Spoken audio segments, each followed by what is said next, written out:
वो कहते हैं ना दोस्तों कि अगर आप किसी के लिए खड्डा खोदते हैं तो संभल कर, कहीं ऐसा ना हो कि इसमें आप ही गिर जाएं। ऐसा ही कुछ हुआ रोनित और कविता के साथ। बड़े ही जोश के साथ आए, बड़े ही दमखम के साथ आए, पूरी अपनी back of the mind story बनाकर आए, लेकिन क्या हुआ, एक्सपोज्ड हो गए। मैं राहुल भोज स्वागत करता हूं आपका फीफा फूज में। बिग बॉस बोले तो फीफा फूज, और आप सभी दर्शकों को बताना चाहता हूं कुछ ऐसे बड़े प्रूफ जहां पर ये जो मियां बीबी हैं, ये जो झूठे मियां बीबी हैं, ये खुद ही के जाल में फंसते हुए नजर आए। सबसे पहले मैंने ही आपको ये बात बताई थी, अगर आपको याद होगा, कि रोनित ने ट्वीट करे हैं अभिनव को लेकर। ये आदमी दारू पीता है, पिस ड्रंक हो जाता है, मेरी पत्नी को रात रात को मैसेजेस करता है, उससे मिलने की दरखास्त करता है, और उसके चक्कर में हमें पुलिस की मदद लेनी पड़ी। ये सबसे बड़े क्लेम थे। अब इसको है ना एनालिटिकल वे में बात करते हैं, ठीक है। तो सबसे पहले तो हस्बैंड ने बोला, उसमें लिखा कि कविता कौशिक को पुलिस की मदद लेनी पड़ी थी। बट कल के दिन कविता जी जब स्टेज में मौजूद थी, उस वक्त वो कहती हैं कि मैंने अभिनव को एक वार्निंग भी दी थी एंड मैंने पुलिस को नहीं बुलाया। राइट, यहां पर साफ तौर पे कविता कौशिक की बातें और रोनित की बातें एक दूसरे को कॉन्ट्राडिक्ट कर रही हैं, विच मीन्स रोनित झूठ बोल रहा है। यह प्रूफ नंबर 1 है। प्रूफ नंबर 2, अभिनव जो है मेरी वाइफ को ऑड आवर्स में मैसेजेस करता था, मेरी पत्नी को ऑड आवर्स में मैसेजेस करता था, मिलने की दरखास्त करता था। ओके, अब कविता कौशिक ने यह बात यहां पे साफ क्लियर कर दी कि सर वो मैसेजेस जो थे वो सेक्सुअल मैसेजेस नहीं थे, दे वर ओनली वायलेंट मैसेजेस। ठीक है, तो यहां पर हस्बैंड साहब यानी कि रोनित जी का क्लेम अपने आप फॉल्स होता है, क्योंकि ये जो पता नहीं 7-8 पहले साल हुआ था या नहीं हुआ था, भगवान जाने, या तो ये दोनों ही जाने, कविता और अभिनव ही जाने दोस्तों।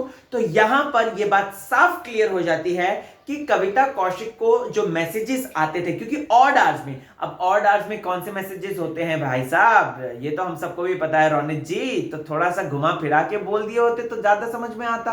तो यहां पर दोस्तों अपने आप हस्बैंड वाइफ एक दूसरे को ही कॉन्ट्राडिक्ट कर रहे हैं, ठीक है। फिर उसके बाद एक और बड़ा खुलासा दोस्तों, कि वो कहती हैं कि हम लोग तो done, I am done with this sir, I am done with this, मैं तो मीडिया से बात नहीं करी, मैं तो ये नहीं करी, मैं तो वो नहीं करी। इस मुद्दे को किसने उछाला बाहर, किसने उछाला इस मुद्दे को? उनके हब्बी ने उछाला, जो कि है मिस्टर रोनित बिस्वास। ये सबसे बड़ा प्रूफ है दोस्तों। और उसके बाद उन्होंने बोला कि हमने इमीडिएटली उसको डिलीट कर दिया, विच वॉज टोटली फॉल्स। वो 4 से 5 दिन तक पड़ा रहा है। जब आपकी सोशल मीडिया में ज्यादा ही थूथू हुई है, तब जाके आपने कलर्स में आने से पहले उसको एक या 1.5 दिन पहले जो है आपने उसको डिलीट किया।